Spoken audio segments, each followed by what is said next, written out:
Hey guys, Devin here with Admiral Off-Road, and today we're going to be changing some diff fluid. Let's get started.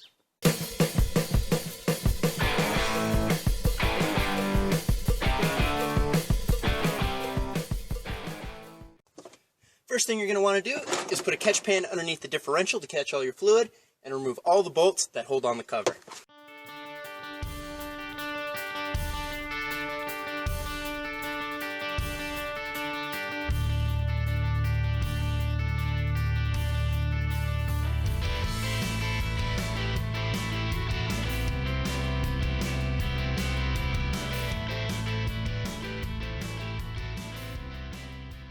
Now we can separate the diff cover from the differential.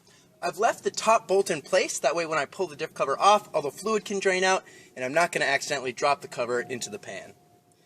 To separate the cover from the differential, you might have to take a couple whacks with a hammer and a little bit of prying to do so. This one has a little area where you can pry underneath because the RTV usually makes it kind of a pain to get off. So let's try this.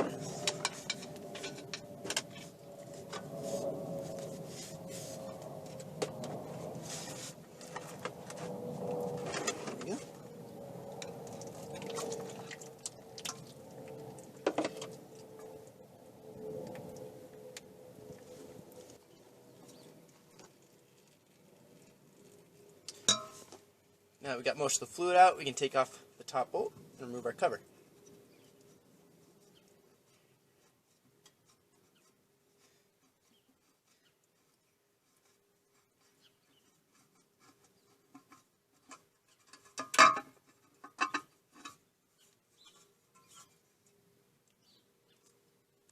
While you're in here changing your fluid, it's just a good idea to take a look at all your gears and just take a look inside, make sure there's no cracks or chips or anything like that. And we're looking pretty good. Now that we've drained our fluid, we're going to scrape all of the old gasket off of this surface here so we have a clean surface so that we don't get any leaks.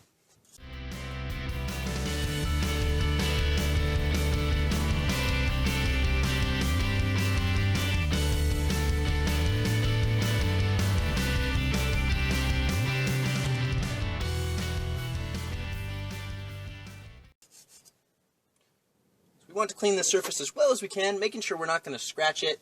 I've never had any issues using a metal scraper, but if you're really that concerned, you can use a plastic one. Now we're going to do the same thing to the diff cover.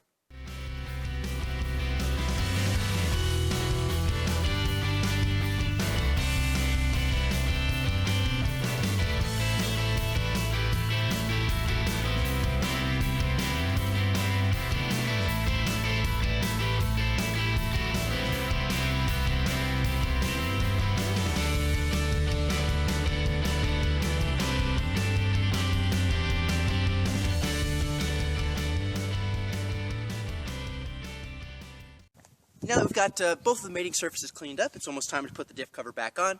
One thing I like to do first, though, is remove our fill plug. Sometimes I think it's easier just to remove it while the diff cover is off the differential. And just get in here and pry it off.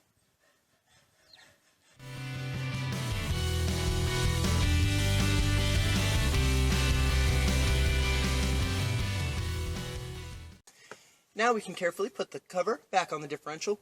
It'll only go on one way. The bulbed out part here needs to go over the ring gear.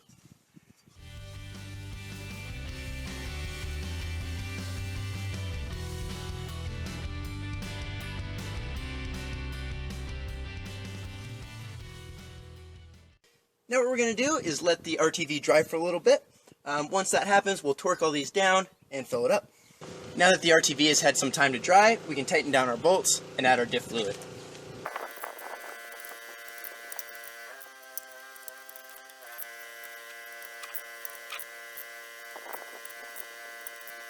For filling up diff fluid, this little tool right here makes it so much easier.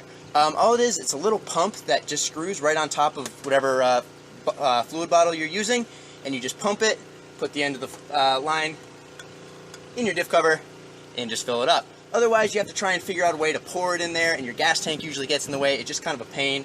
So I think you can get these at like AutoZone for a couple bucks, and it just makes it so much easier to fill diff fluid and transfer cases and anything like that. And all we're going to do is we're going to keep pumping fluid until it comes out of the fill hole, and we're done.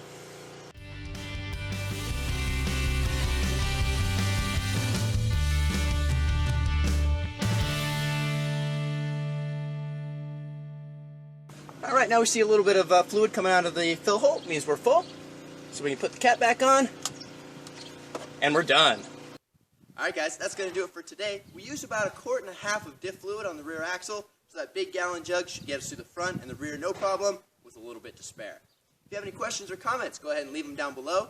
And if you like what you saw here, please like and subscribe. If you want to see how to change your U-joints, click over here. And if you want to see how I trim these fenders to fit 35-inch tires on only 4.5 inches of lift, click over here.